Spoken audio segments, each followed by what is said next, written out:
Today, I'm discussing a concerning experience at the hospital where an interpreter was not provided. I'm addressing the issue of hospitals lacking interpreters, sharing my own experience, as well as highlighting similar experiences faced by other deaf individuals, which is sadly not uncommon. I'll explain. And it's quite interesting. Initially, at the first appointment, I went to the hospital with an interpreter present during my discussion with the doctor. It was fantastic because I had informed the hospital well in advance, about 4 to 6 weeks ahead. That's excellent. And the interpreter arrived as expected. In the layout of the room, the doctor sat alongside the interpreter, next to the nurse, then me. I'm sure other deaf individuals would prefer this face-to-face communication setup. It's wonderful. At the second appointment, which was later, things got really interesting. What happened? Well, it was quite complicated. I had informed the receptionist about the dates on the appointment card, which the doctor had provided during the first appointment. I asked the receptionist for ABSL interpreter, and they booked it in the NHS computer system. 2 months later, just before Christmas, I arrived at the hospital for the second appointment with the doctor. To my surprise, there was no interpreter at the hospital. I was shocked and didn't understand why. I reminded the receptionist about the interpreter, but I was with my wife. They checked the computer and found that I had informed them 2 months ago, which they had noted. I was surprised and wondered why there was no interpreter, especially given the ample time. It really impacted me, and I also thought about other deaf individuals facing similar situations. It impacted their communication as well. I had to wait a bit longer, as the doctor was 40 minutes late. I understood that the doctor was busy. Another person approached me, explaining that, while I had informed the receptionist, the system or receptionist had not yet informed the responsible organizer to arrange for an interpreter. I was puzzled and still thinking about how to solve this.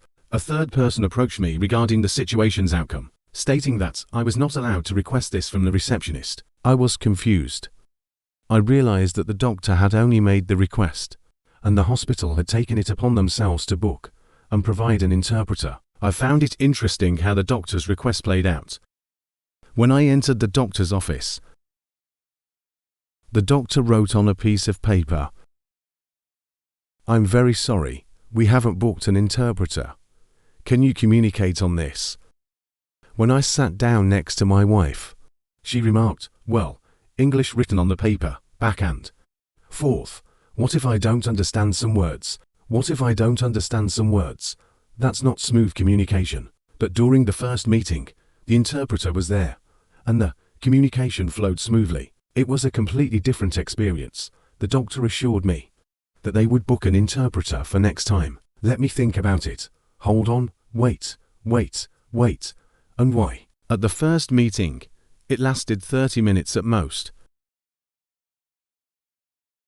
At the second meeting, it was supposed to be 30 minutes, but the doctor was 40 minutes late. I understood this. And I also checked the PALS website to figure out what was going on. However, as a deaf individual, it wasn't very accessible. So, I asked my wife to call PALS, which isn't deaf-friendly. Why? Because there's only a phone number and email, and I was at the hospital. The website is entirely in English, which doesn't work well for me. How do we solve this? Firstly, the website needs to be more deaf-friendly, with alternatives such as remote interpreting, live chat, and including email addresses and phone numbers. Altogether, for contact options should be available. Secondly, I informed the hospital, and they must inform me before my appointment. If they don't, it means they haven't booked an interpreter yet. That's simple and makes sense. Have you had a similar experience to this story? Is it the same for you? Please share your comments so that the audience can see your experience. Please like, share, and comment. Thank you for watching.